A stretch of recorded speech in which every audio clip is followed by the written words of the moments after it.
Wow. All right. It's my pleasure to have Don Garber, Commissioner of Major League Soccer here at the Sports Tech Summit. Thanks for joining us. Thanks for coming out from New York to be here. That's a high energy video there, certainly. And the thing that stands out to me is certainly the youth aspect. There's a younger demographic that's part of the soccer community, and I think anybody who's been to a Sounders game, and if you're going to the Sounders game tonight, you'll see that it's kind of this new Seattle that's there. I mean, it's people in their 20s, 30s, and there's this vibrancy and energy to the matches there and to the fan base. Why did that develop in Major League Soccer? You know, well, it's really a new America, right? Even though we are a league in both the United States and Canada, the whole premise for the league was based on the country was changing, demographics were shifting, globalization was bringing content to our country. So somebody in Brooklyn might have something in common with a family member in Russia as they might with somebody who lives in Queens or lives in another part of the country. And then clearly the shifting demographics of the rise of the Hispanic fan base, the fact that all these young kids were playing soccer, 20 million strong every year, they've now grown up.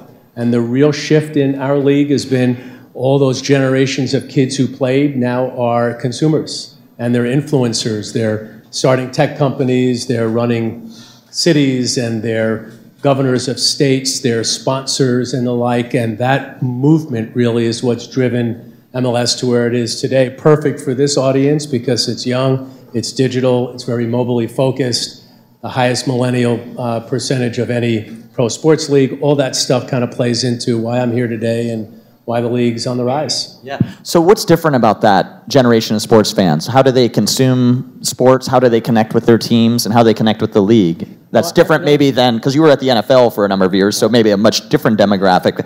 Maybe contrast those two a little bit. You know, I think all the leagues have consumers that are consuming content very similar ways. The difference between MLS perhaps and the other leagues is the age of our fan base.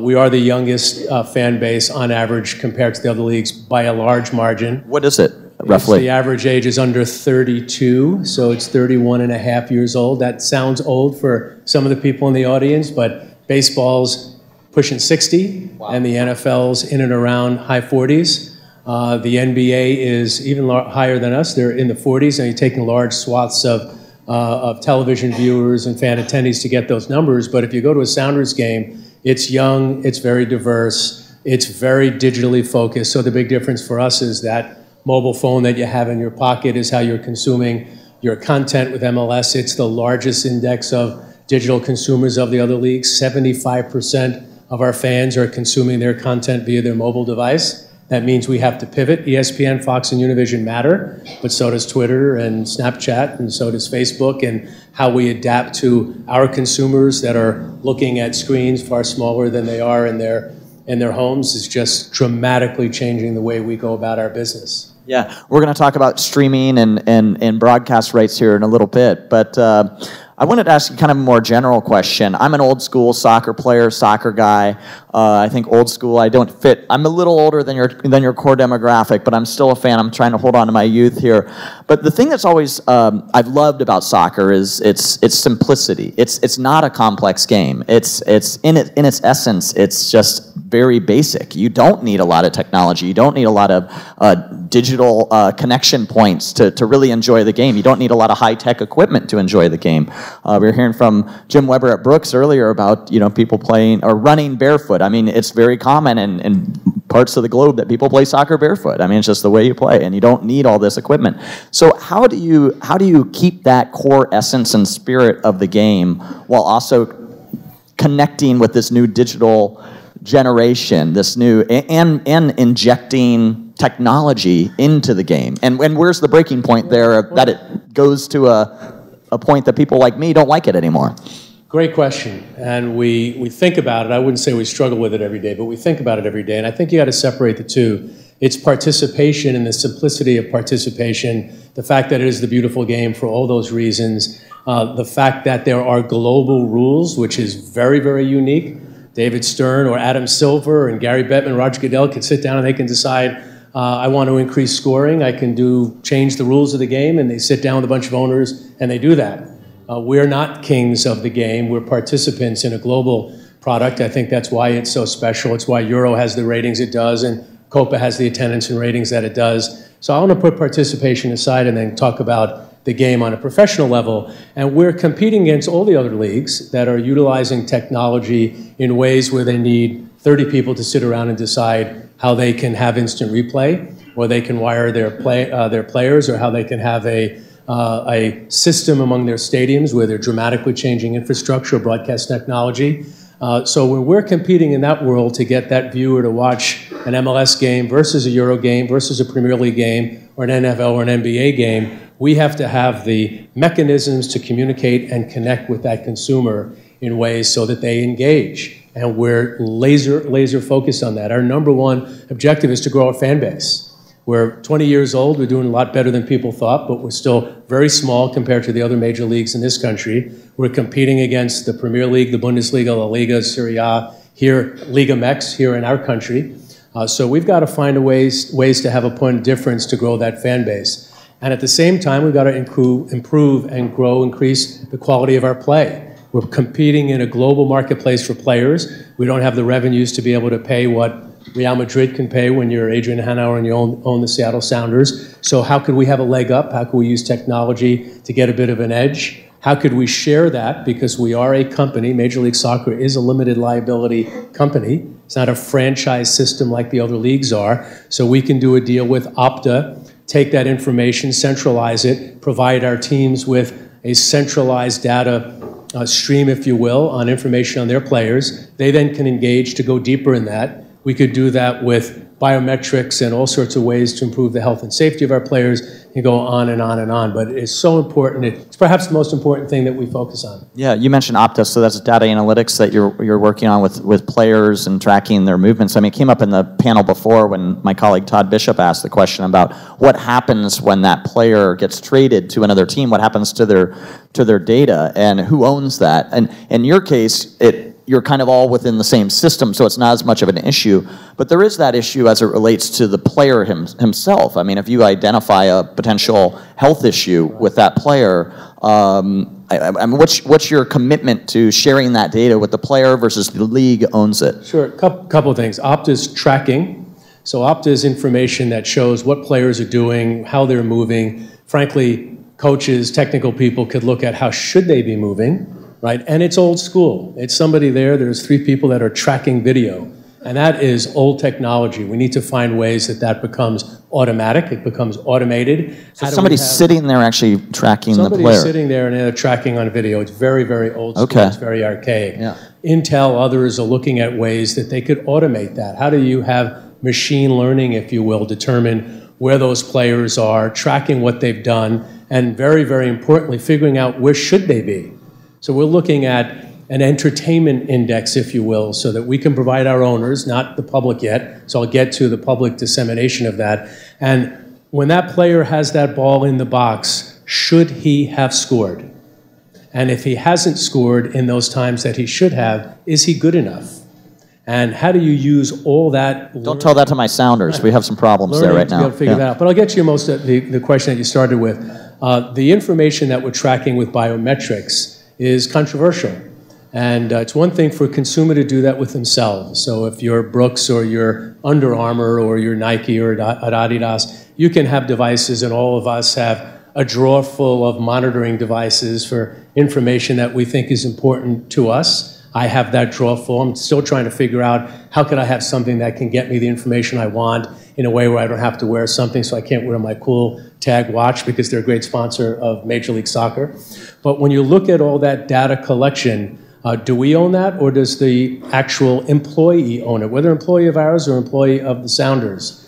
In our union negotiations most recently, 5 years ago, it was about how do we ensure that we're a step ahead of all of the drug use issues, both drugs of recreation and drugs of performance enhancement. The most recent CBA negotiation was about how do we get that data, get it up on ESPN or Fox, and grow our television ratings, because we got to grow our audience. I want to know, and Landon Donovan doesn't agree with this, that when he's standing over that ball and he's in the MLS Cup final and his heart is racing and he's got a penalty kick, I want to be able to show on air what's happening. And when he hits it, what does it look like? And when he misses it, what does it look like? And then the next guy who gets up, whose heart rate might be a bit lower, and he crushes it.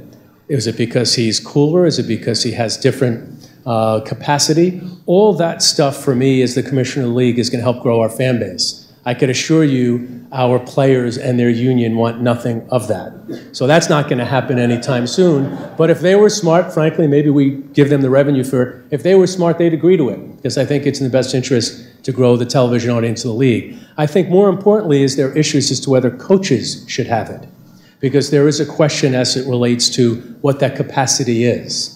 Right, and if somebody is at 170 in training and they were 190 during the game, does that mean they are better than somebody who's at 130 in training and 150 during the game? And there's still open issues with that. So the sharing with coaches and trainers and the like, we won that battle.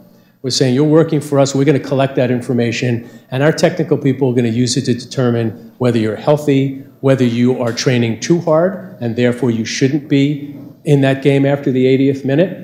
And that information now, FIFA, who is the boss of all of us, has determined up until a year ago, you couldn't collect that during the game.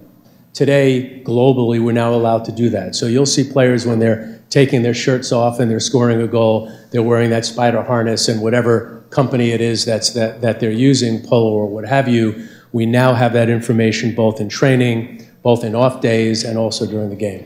So is that in place now in most Major League Soccer teams that are using that? To collect data, I would say, during game? Ask Adrian. It is in Seattle. I think our better performing teams and ones that are really focused on being a step ahead of their competition are doing everything that they can, and there are some that are not, and to their peril. So I think most are, but not all are. I don't know enough. I know there's an ex-NFL player here. I don't know whether the NFL is doing this or the NBA is doing it. Be an interesting question. In soccer, we're all doing it a lot, and it's important. Yeah, you mentioned to your peril, I think you were mentioning Charlie Batch from the Pittsburgh Steelers, who I was chatting with last night about this, and he said the Steelers were kind of the last to adopt technology in the organization and the last to move from basic film to digital film, and he felt that the team fell behind because of that transition. So teams, in your view, if they don't embrace this, are gonna lose sight of the goal of ultimately winning that cup. And in a league like ours, I think the NFL falls in this category, parity-based systems,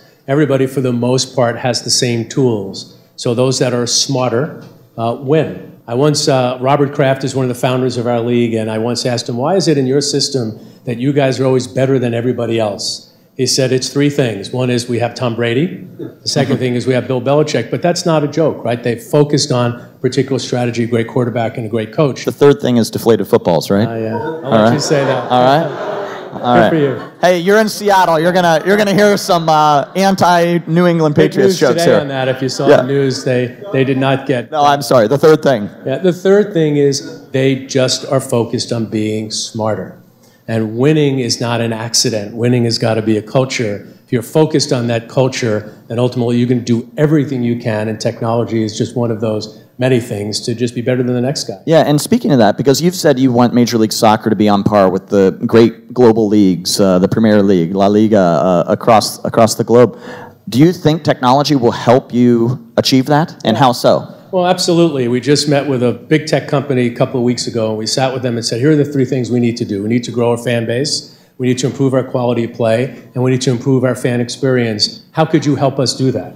So how could you help us with new technology that you're thinking about with player monitoring for health and safety and performance? How could you work with us on technologies, whether it be in the social realm, whether it be in data collection, warehousing, and dissemination? How could you help us with understanding our fans? And I can talk a bit about that, because I think we're on the leading edge of that as it relates to pro sports leagues. And then thirdly is just the overall experience. And I know a lot of people here who are focused on that. How do you get somebody to go to a game as opposed to watching on their 4K 60-inch television? We need to have the revenues that are associate that to build and fund the stadiums that ultimately are the palaces that we want fans to come and celebrate the beautiful game in. And you've got to do it in a way where somebody's got their mobile device in their pocket. Many of our teams, we still have teams that are not fully Wi-Fi. And I go to lots of games and lots of stadiums, and it's not as easy as people think it is to do anything more than just share social information. So if everybody wants the kinds of things that we're trying to do, connecting to big boards and getting videos so that we can customize highlights, having all the things that everybody's talking about here the next couple of days. We also have to work on infrastructure, and infrastructure is expensive. And is that a league function or is it a team function? A lot of these buildings are owned by municipalities. Is it their role? So all this stuff takes a lot of focus, and technology is a way, particularly as it changes, to get there faster as things get more compressed and it gets more financially efficient to be able to do these things. Yeah. Let's talk about fan engagement. So how is the MLS investing in new ways to engage with fans, and what has worked well and what hasn't worked? You know, it starts with the most basic thing. I was chatting with somebody last night. You know, as any company, right, leagues are companies, we're trying to provide all the hopes and dreams to fans, but at the end of the day, we're trying to grow our business and grow our fan base and grow our revenues so we can invest it back into the business that we're trying to operate. And it's amazing to me how little information we actually know about our customer. So I'll give you a good example. You can open up the MLS app, and it's a really good one. You can stream games in HD. You can get all sorts of information. Soon you'll be able to buy and share tickets a lot more easily than you can today. But when you open up and you go to that content thing and you're sitting in Red Bull Arena, you're going to get a piece of content that we just produced on a player in Kansas City. It makes absolutely no sense. A lot of that is just technology, and how do you customize the experience that a fan has through their mobile device, whether they're in stadium or they're at home. And that starts with knowing who they are, knowing what team they like, what players they like, knowing what kind of information they want. Do they want content that's digital video content? Do they want to be very focused on social experiences? If so, are they trying to share video there? If they're trying to share that video, what rights can we give them versus the rights that our broadcast partners have, and et cetera, et cetera, et cetera. So it starts with understanding that consumer. We have a massive data warehouse that we're collecting, the largest, by the way, of all the pro sports leagues, that MLS is combining all of the information we get on everything we do. When Copa America is played here, we got that person's name because we're selling those tickets. If somebody is going to a Mexico game against Chile in a friendly, we're promoting that game. We might not be making that much money on that game, but we have every single person's name. We know who they are. We know what they like. We're collecting all of that. We're disseminating that out to our teams, and we're digging into it and carving it up so that we can provide our clubs with the information they need to be able to be more connected with their fans. So it starts with all that, and then it goes all the way through, you know, dozens of people that are working with various companies and both internal technology that we're creating ourselves to connect our consumers, our fans, more deeply with Major League Soccer, their clubs and their teams. By the way, it's their players and their clubs, and then the league third. You're not a fan of a league, you're a fan of a team, you're a fan of a player.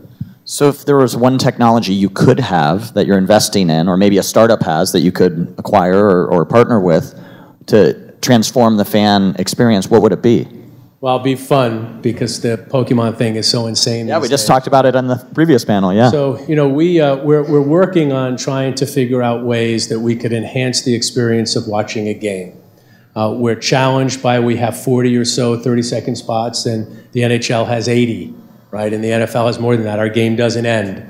So just to be fun for a second, how could we use, if not virtual reality, but altered reality, to be able to have somebody watch a game and be able to have things that we could push to them that would matter to them, statistics at the very least, right? There's the Microsoft technology we can put on this huge device, and you could watch a game and all sorts of stuff pops up on your tabletop. Eventually, that won't be a huge device on your head, and it'll be a lot more accessible. But being able to have somebody watch that game, understanding there's not a lot of goals, and have an experience that will be more relevant to them or interesting to them, and ultimately will have them watch our games and stay with our games longer. And I'll put that in the 30,000. That's where I go old school and get distracted. Yeah. And I guess I don't want that, but I'm not the 31-year-old fan either. But I'll get right to what we're working on now. It's going on this week. It's timely for soccer fans. You know, we told FIFA we want to be your test tube baby for video review. There's a group of people that'll be in New York this week. We're going to do it in a minor league game that one of our clubs is in that league. We're going to test not instant replay, but video review. There's all sorts of technology floating around there. I don't necessarily believe we need to spend millions and millions of dollars to determine whether or not the ball's over the goal line in the old school way. I think there are going to be ways that we're going to be able to look at that in what Intel has been able to do with their 360 review, not in real time in the NBA All-Star game. There will be technology that will happen soon that will be efficient, that the rest of the world will be able to use, where we're going to be able to determine whether that was a handball or not, whether that should have been a red call or not, maybe if that should have been offside or not. Not enough goals in our sport. When you have bad calls, even though our referees are better than most people think, you'd like to have that turned over so that the right thing happens.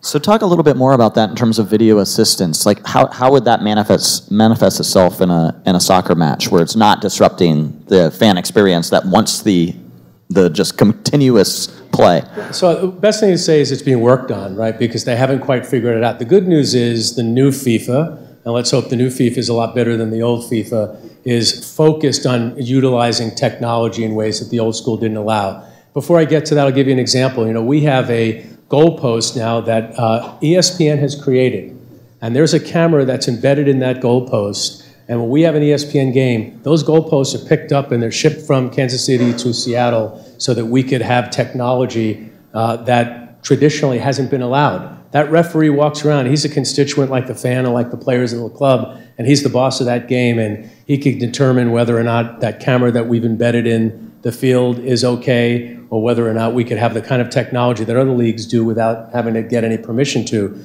So it starts with FIFA's opened up a lot, and they opened up a lot accepting that they need to have video review. The challenge is that they haven't quite figured out how far you go to determine whether or not something should be overturned. So if there is a foul in the box and that has been called as a penalty kick, should that have even happened, or was there a foul that happened 20 seconds prior to that, and they're deciding how far back they're going to go and review that particular game.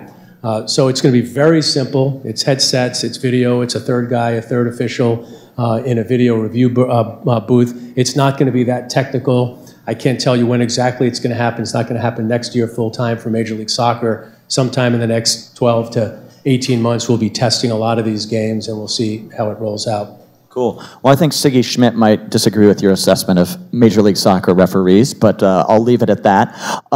You did do something interesting with referees, though. I think it was in the last playoffs where you equipped them with GPS trackers. What was the purpose of that? What data were you collecting? And they're tracked now. We haven't promoted that that much. I think people don't like us talking about what we're doing with our officials at all. And they are better than most people think, and I'll tell you why we know that. That GPS tracking system is determining how fit they are, because a big issue with officials generally is their fitness, right? And are they as effective at the end of the game as they are in the beginning of the game? How much movement do they have? They also track biometrically to determine their performance and their fitness. So we're able to look at a guy who's no longer as fit as he was and say, guess what, you're not officiating that game next weekend.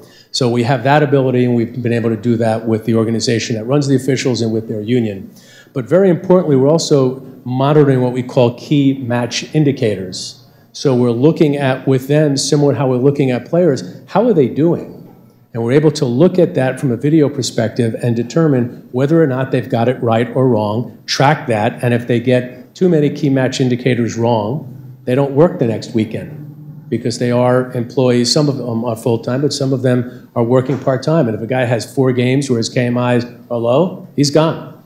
So that technology is brand new. Our whole relationship with our officials and what's called the Professional Referees Organization is brand new, and I think ultimately it will even get better. By the way, it's a sport that is by its very nature arbitrary, and one decision can determine the outcome of the World Cup final. So ultimately, it will never be perfect. So let's talk about media and the viewing experience. How do you think that's going to change in the next 5 to 10 years for Major League Soccer? Well, this is no secret to anybody here. It's going to change for everybody, right? Not just for our league. And I don't think our league will be an outlier or a driver of how those changes will take place. If you speak to any private equity fund that is looking to invest in this space, or you look at broadcasters or traditional media companies that are looking to figure out what their future is, it is disrupting in ways that are really unprecedented since the advent of cable. And I think you'll start seeing more and more companies like Disney doing what they just did or recently talked about doing, which is their investment in BAMTech. You'll see more and more leagues taking their digital rights, like the NHL did, and selling them off to Major League Baseball, who can aggregate those rights and monetize them in ways that perhaps the league can't do on their own, because those out-of-market packages and those digital packages now have value that are far more than they were years ago. The NHL's sale of their digital rights to BAMTech was more than their deal was with NBC prior to their previous NBC, their current NBC deal, $100 million. That's a lot of money. So you're starting to see major shifts, no secret to anybody here in this room. I do think that somebody is going to break the deadlock, and one of the big social companies is going to buy a league rights package. We talked to YouTube prior to the beginning of our current deals with ESPN, Fox, and Univision. We actually thought that we would be the one.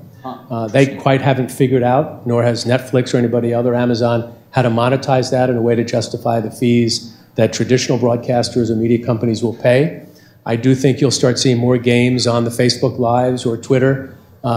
Twitter, just as you know, it's on a deal with the NFL, and I'm very intrigued by that. We're spending a lot of time with the Twitters of the world. Our All-Star games in San Jose, we're doing a whole Silicon Valley meet and greet with our owners and league technical people. We'll meet with all the various companies that are looking to get into the pro sports space. I will say 10 years from now, it's going to be very different than it is today. There's just no doubt in my mind about that. So if you're a betting man, and when did you negotiate your rights deal on the broadcast? 2 years ago. 2 years ago. So when's it up? 22. In 2022? Yeah. 2022. So it's going to be a little while before you're getting a YouTube deal. If you were a betting man, what league do you think would be the first to go that route with their full broadcast rights on a YouTube or an Amazon or a Netflix? Well, I don't think anybody will put their full rights on it. I think all the leagues, including MLS, has multiple partners, because you still need to recognize, we live in a world today of 100 million, ESPN's now going down in around 100 million households. There are 350 million people in our country, so you want to be sure that your games are as accessible as they possibly can be. And that includes whether or not you do something over the top, so to speak. You just want to be sure that you could generate the largest amount of interest, the largest amount of awareness, the largest amount of revenue, and get your games out in front of as many people as possible. What's unique in the digital platforms is the ability to have it be nonlinear and to do some of the things that our fans are very interested in with data and other social sharing experiences that you can't do when you're watching a game, at least today, via Comcast box. Yeah, so talk more about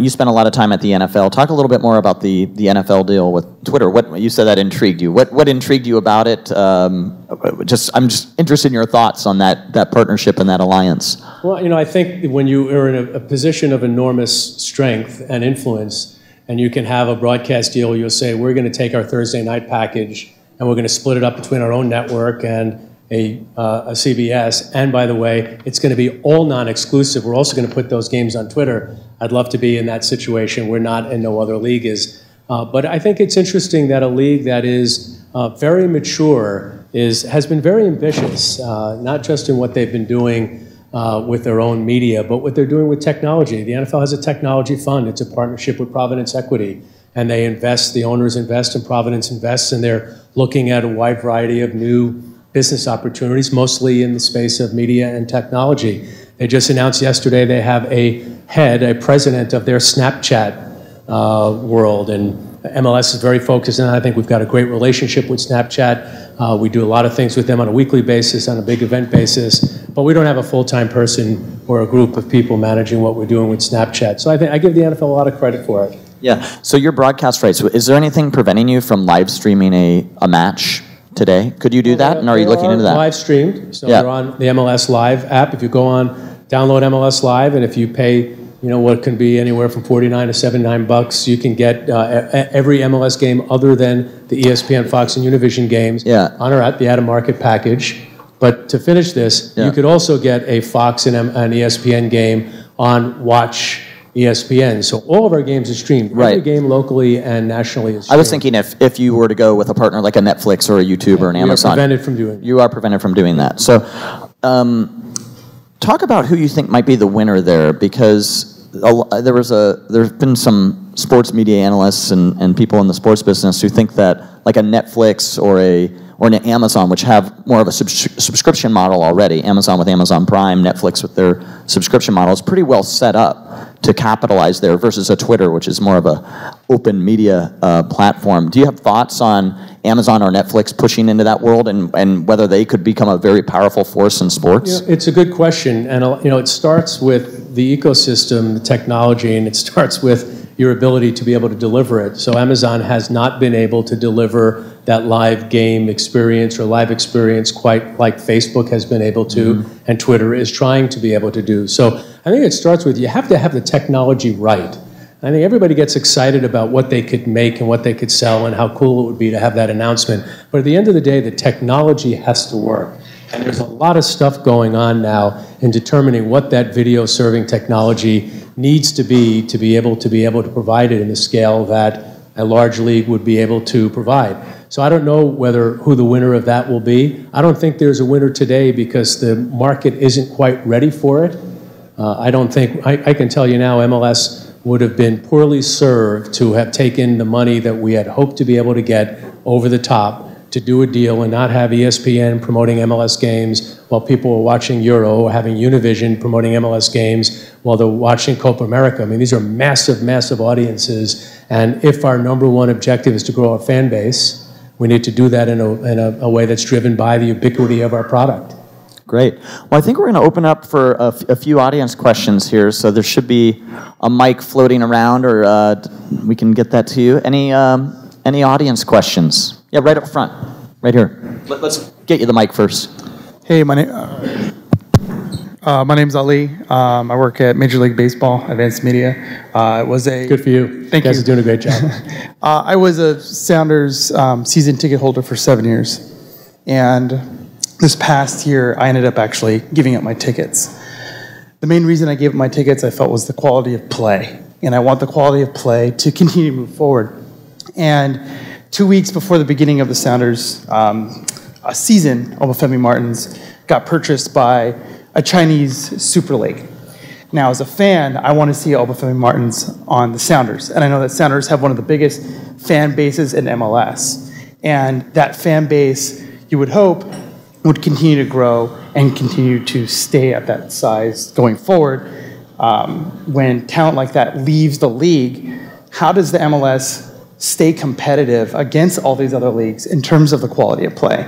I think that was one of the 3 areas that you were wanting to address. So that, to me, I think is one of the biggest concerns that I have is, over time, how do we compete truly globally against Bundesliga, EPL and other? Yeah, good question. Well, it's not an answer that, and probably a bunch of Sounder fans here, it's not an easy answer, right? Because we're operating in a global market. So you have Oba that's making, Adrian, 3 times what he was making here, and a player that is good and exciting to watch. But we ought to be able to ensure with the sale of that player that we're bringing somebody in, just talk about that myopic situation, so that you are as excited about the Sounders as you were when Oba was playing for the club. I'll put that as the small issue. The broader issue is, how do we get better? And it's what we think about every day in a market where our revenues are growing at a nice clip, but not at the rate that we need them to grow in order to be able to invest in having the quality of play and the players in the league so that we can be competitive with leagues that have infinitely more resources than we do. China's an outlier. You can't compete with a league that's funded by the second largest economy in the world because the president's decided that he wants them to be a soccer power. I don't know how long that lasts, but it is. There are a handful of players that have left our league, and there are a handful of players that have just Hulk, the big Brazilian player, was just signed by Shanghai a couple of days ago. So what we're focused on is ensuring that we're improving in the ways that we can. Having enough homegrown players, guys like Jordan Morris come up, and having you, if you live here, care about him, believing in what he can be for Major League Soccer and for the American game, ensuring that we're bringing in players like Sebastian Giovinco or Giovanni Dos Santos. So we have changed our rules so that you can spend outside the cap and get those kinds of exciting players. The quality of play is improving. The challenge is you're seeing more and more international soccer so that the litmus test is getting more difficult. So we are improving based on just the data that we measure. What is our entertainment index? What is the quality of play measured against what it was? How many goals are scored when they should be? How much time is the ball in play? How many passes are completed? How well are the guys touching the ball when they get it? All that stuff can be measured, by the way, with data. So we know we're getting better. But the question is, how do we have $100 million salary budgets per club as opposed to where we are today? And we're just not there yet. So what I would say to you is part of being a fan of your club is believing in the game here. This experience is almost unparalleled in sports, certainly in North America. You could argue it's a better environment than many soccer matches almost anywhere in the world. It's not Bayern Munich, and by the way, Bayern Munich is investing at rates equal to or greater than we are, even here in this country. And all we can do is continue to work hard to get better and hope that we're providing you with an experience that you believe in. One more question right here. Don, thank you so much for being here today. Carl Sardoki, UCLA Anderson School of Business. Could you talk a little bit more of the in-game analysis and metrics that are being used by coaches to enhance in-game strategy and make decisions? And can you talk a little bit more about where you see data analytics going in the next 3 years? Sure. They're doing a lot, and a lot of it through 3 or 4 different services that they're from old school services like match analysis to newer school services that are tracking more digitally, if you will, the activities of players on the field. They're utilizing that in games so that they're looking at basically what's happening during that game with that post-game video analysis, and they're using everything sort of below the tip of the iceberg in training to determine a wide variety of things so that they can get better. Let's think about where it could go, though. Think about machine learning or altered reality, where a player, goalkeeper, could look at a game through a different experience than that which is just the linear video that he sees in game tape. And he can determine where he needs to be when he's analyzing next week's opponent. Right, I heard some story about a quarterback who was using this on one of the NFL clubs to be able to see line formations. If we can find, or our clubs can find ways that they can have that technology, and it's beginning to exist, to be able to see how teams are playing, those players will be more prepared for next week's games, as they are in almost every other sport. We don't quite have that because we don't have the ability, but it's a different kind of sport, but we also don't have the ability to track that video in ways that'll give that coach or those players that level of information. Pretty simple to me what they need. It's pretty difficult to figure out how they can get that information. Well, with that, I think we need to wrap up. Really appreciate Commissioner Garber being here as part of the GeekWire Sports Tech Summit. Thank you, Commissioner Garber. Really appreciate it. Thank you.